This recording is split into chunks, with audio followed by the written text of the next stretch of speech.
본문의 내용을 잘 보면 이스라엘 백성들이 하나님을 향해서 억울하다는 듯한 뉘앙스를 풍기면서 하소연을 하고 있습니다. 63장 16절에서 17절을 한번 읽어보겠습니다. 주는 우리 아버지시라. 아브라함은 우리를 모르고 이스라엘은 우리를 인정하지 아니할지라도 여호와여, 주는 우리의 아버지시라. 옛날부터 주의 이름을 우리의 구속자라 하셨거늘 여호와여, 어찌하여 우리로 주의 길에서 떠나게 하시며 우리의 마음을 완고하게 하사 주를 경외하지 않게 하시나이까. 원하건대 주의 종들 곧 주의 기업인 지파들을 위하사 돌아오시옵소서.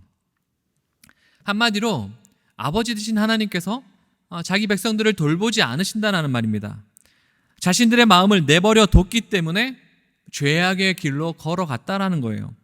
잘못은 했지만 그 잘못의 원인이 하나님에게 있다고 지금 소리치고 있는 것입니다. 그러면서 64장 1절부터 어떤 요구를 하냐고 하면, 하나님, 지금 우리를 괴롭히는 저 이방 나라들을 혼쭐 내주십시오.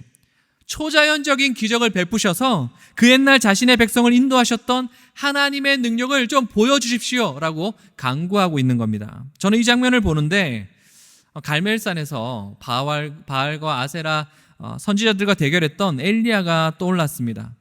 수백 명의 우상 숭배자들이 자신의 신을 향해 부르짖었지만 아무런 응답이 없었죠. 엘리야가 살아계신 하나님께 기도하자 그때 하늘에서 불이 떨어졌습니다. 거기 모였던 모든 사람들이 하나님만이 참 신임을 느낄 수 있었습니다. 어쩌면 이스라엘 백성들은 자신의 조상들에게 끊임없이 역사하셨던 그 하나님을 보기를 원했던 것입니다. 죄를 지어도 용서해 주시면서 위기 가운데 구원해 주시는 그런 한없이 마음이 넓은 하나님을 바랐던 것입니다. 그래서 지금도 그러한 요청을 하고 있는 것이죠.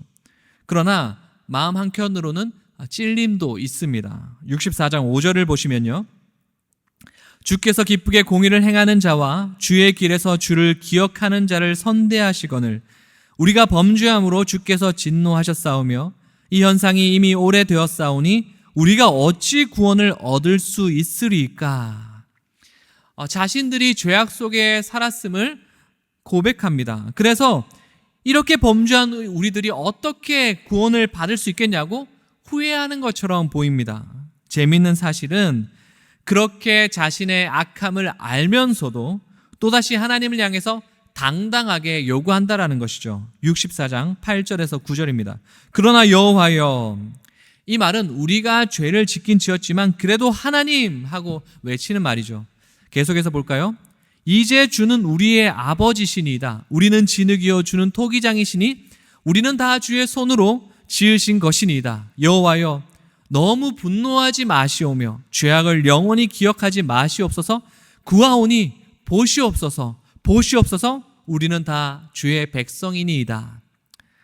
이 말을 보면서 여러분 어떤 느낌을 받으십니까? 하나님이 아버지인 것도 맞고요, 토기장인 것도 맞습니다. 그리고 그들은 자신들의 죄도 인정하고 있어요. 그런데 이들에게서 진정한 회개, 진정한 뉘우침은 느껴지지 않습니다. 이들이 원하는 것이 지금 무엇입니까? 하나님에게로 돌아가는 것이 아니에요. 죄를 털어버리고 이제 깨끗한 백성으로 살아가겠다? 이런 게 아닙니다. 이들은 그저 타오르는 하나님의 진노를 피하고 싶었던 겁니다. 자신의 나라가 더 이상 다른 나라로부터 수모를 당하지 않기만을 바랐던 겁니다.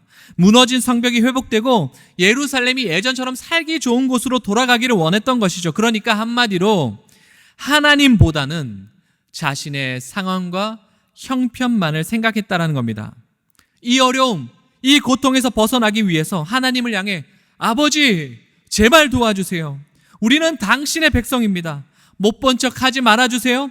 가만 계시지 말아주세요. 우리는 주님께 예배도 드렸고 제사도 드렸고 제물을 바쳤던 자들이니 제발 기억 좀 해주세요.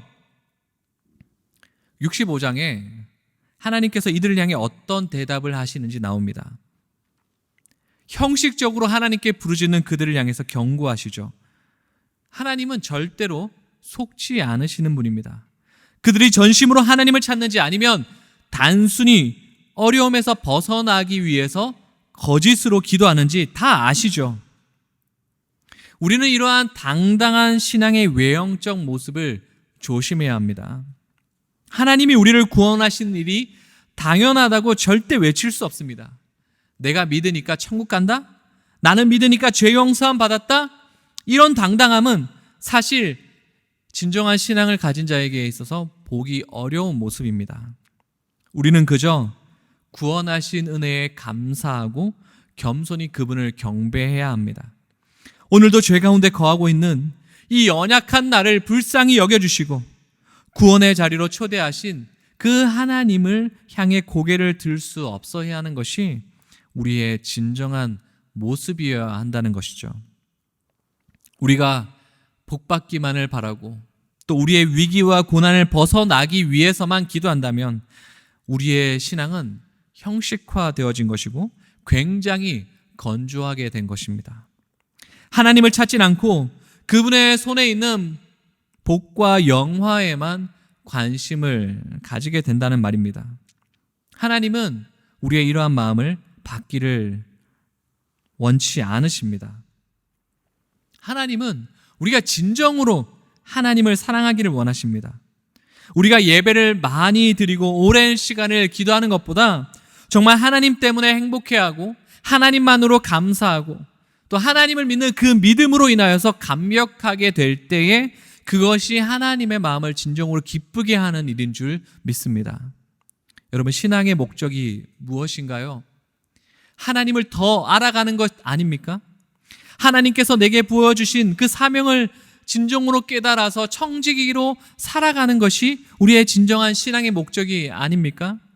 오늘 하루 이 말씀을 기억하시면서 감히 우리가 하나님을 아버지라 부를 수 있다는 놀라운 은혜에 감사하며 살아가시기를, 그리고 오직 주님으로 인해서 만족하며 살아가는 귀한 날 되는 우리 금광의 가족 다 되시기를 주님의 이름으로 축복합니다. 우리 이 시간 말씀을 기억하면서 기도의 자리로 나아가도록 하겠습니다.